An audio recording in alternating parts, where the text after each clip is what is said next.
লখিমপুরে কর্মরত আইপিএস আনন্দ মিশ্রের এক বিশেষ সিদ্ধান্ত।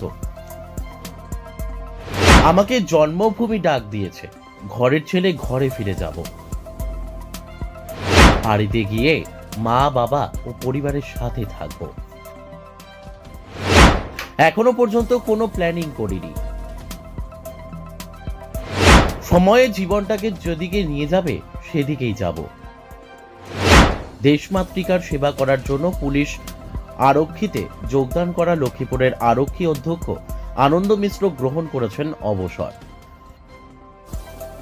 অবসরের পর নিজ জন্মভূমিতে চলে যাবেন আনন্দ মিশ্র।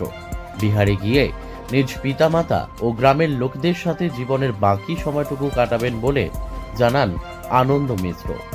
আনন্দ মিশ্র বলেন, জীবন একটাই, তাই জোর করে কাজ করা লাগবে না।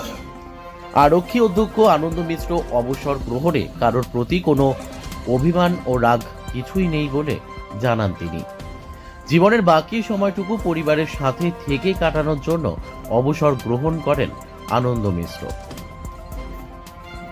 জীবন যেদিকে নিয়ে যাবে সেদিকেই আমি যাব, ক্যামেরার সম্মুখে এই কথাটি ব্যক্ত করেন আরক্ষী অধ্যক্ষ আনন্দ মিশ্র। অবসর গ্রহণে কোনো কষ্ট দেখা যায়নি আনন্দ মিশ্রের। হাসি মুখে অবসর গ্রহণে সাংবাদিকদের সাথে কথা বলতে দেখা যায় আনন্দ মিশ্রকে। জীবনের অর্ধেক সময় দেশমাতৃকার সেবা করেছি, আর বাকি সময়টুকু আমার পরিবার পরিজনকে নিয়ে কাটাতে চাই। এখন নিজের পরিবারকে ও নিজের গ্রামকে দেখতে হবে।